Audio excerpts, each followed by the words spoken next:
Hey, it's Ben with Bottomless Inkwell. I am getting some oil painting in today. As you can see, I'm working on a painting of my friend Vanessa that I've been working on for quite a while.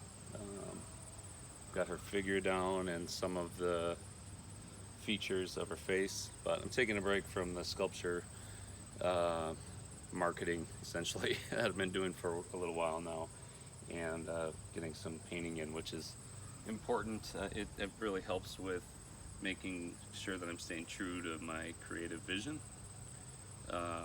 It's something about working with colors, I think, is a big part of it. So this painting, I have her figure laid out here, and I'm setting up the background. And like a lot of artworks, especially paintings, but like a lot of artwork that I do, you start out with a certain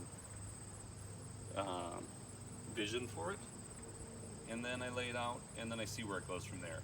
So, and that's in contrast to some other artists where a lot of times it's a rigid vision. You know, you start with your sketchbook, and then you essentially model whatever's in there. And I've talked about that on other videos, but I mean, here it is in action. So, with this painting, I did get her likeness down. It's a great.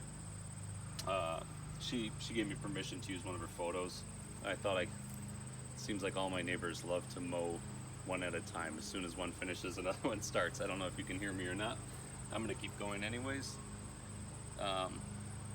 So I have this figure, and I have different ideas about what I'm gonna do. I don't want it to lay down a colorful ground, so that's the yellow and oranges in here, and I'll probably continue that. And then I'm gonna put in a starry overlay as though she's doing this out in the stars. The original photo doesn't have it that way. I just think it works. And it makes me sad that there's so many combustion engines and I can't seem to avoid them. But it is what it is. So, say I'm laying in this some pretty bold yellow and orange in there, and then following it up with some more of this, some lighter, some white, and blending it in with some yellow, but also adding a lot of white to make it pop a little bit. Her figure is, like I said, it's kind of it's set there, but I'm going to rework it after I get the background in, and that's a way that a lot of artists don't like to work. They want to. It's more efficient to lay down the background. A lot of artists will do it that way. You lay down the background, and then you paint over what whatever is going to be in the foreground, or whatever will lay on top of that background.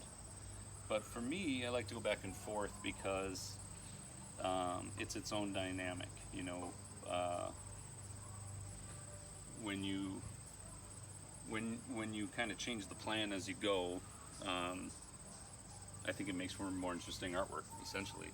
So now with sculpture, of course, a lot of times it has to be different. If I'm making a smaller sculpture and it's really experimental,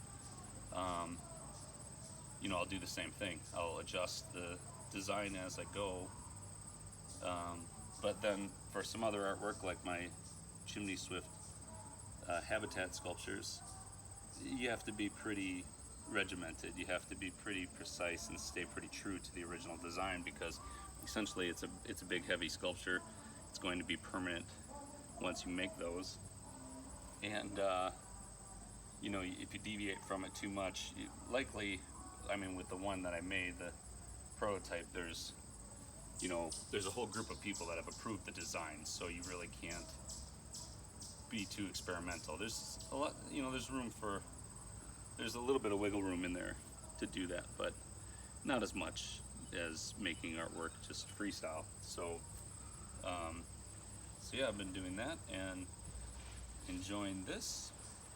I'm excited because I have a list of contacts that I'm going to be able to approach to try and get somebody to fund my chimney swift sculptures.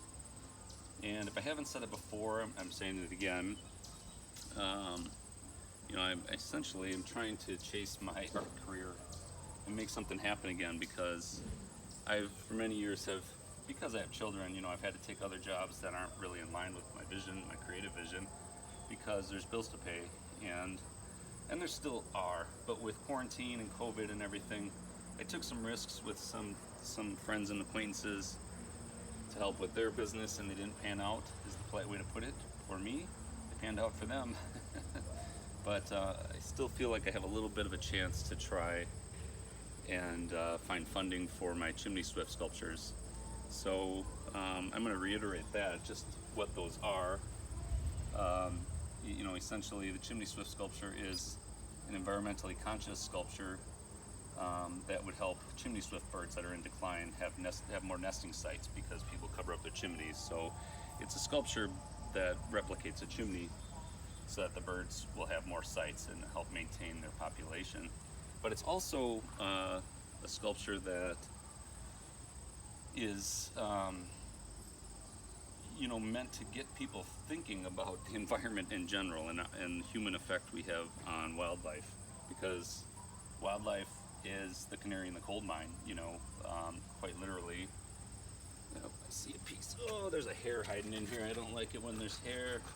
Hair is hiding on my sculptures. Every once in a while a brush hair or a cat hair will get on there.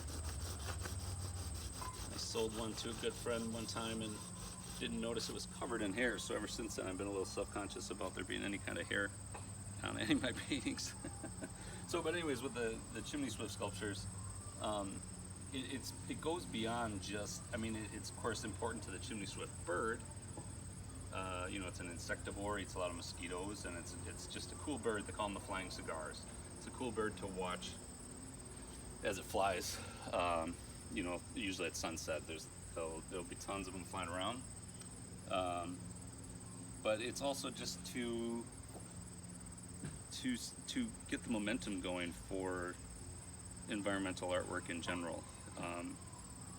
I have other ideas for other wildlife too, and but I think I could make a sustainable business out of just the chimney swifts, and so I'd like to start there. And what's funny about it is I'd be willing to risk a half a year's salary for my current job and jump into this. I mean, ideally, if I could get enough contracts to get an entire year, that would be of a relief.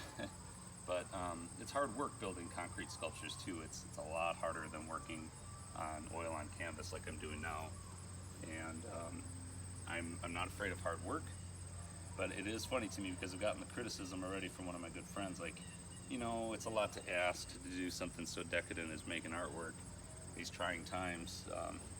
But I think it would inspire people. I'd like to work, especially work in areas where they could use some inspiration. You know, I've said it before, but I've worked in a lot of depressed neighborhoods over the years, and I think if I could get the right funding to put it in those places, you know, it would be helpful. It would inspire the neighborhoods, and if I could get enough funding, I would love to hire help.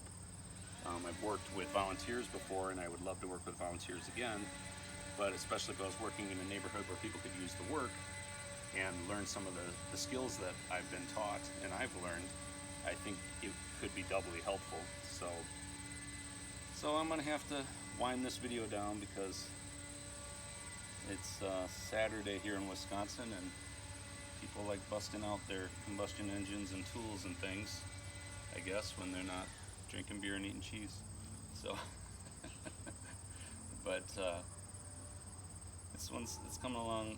It's moving along well. I maybe will post another video once I get the sky in there. It's gonna really be bold, having that dark sky with the stars set up, and hopefully I can do my friend Vanessa's figure justice. You know, she's one of these women that is just a stunning, beautiful woman. You know, I don't know if my painting will ever reflect that. If you ever met her, if you saw her in a place, you'd go, wow, okay, I know what Ben's talking about. So I'm very thankful that you let me use that image. But thanks for joining me today, my outdoor art studio. It's Ben with the Bottomless Ink. Well, if you haven't hit the like button yet, hit the like button. If you haven't subscribed, hit the subscribe button and subscribe to my channel, and you'll see me work on more of my artwork. Maybe I can light it up a little bit more here. Yeah, hope that's not too washed out. It's in a good spot.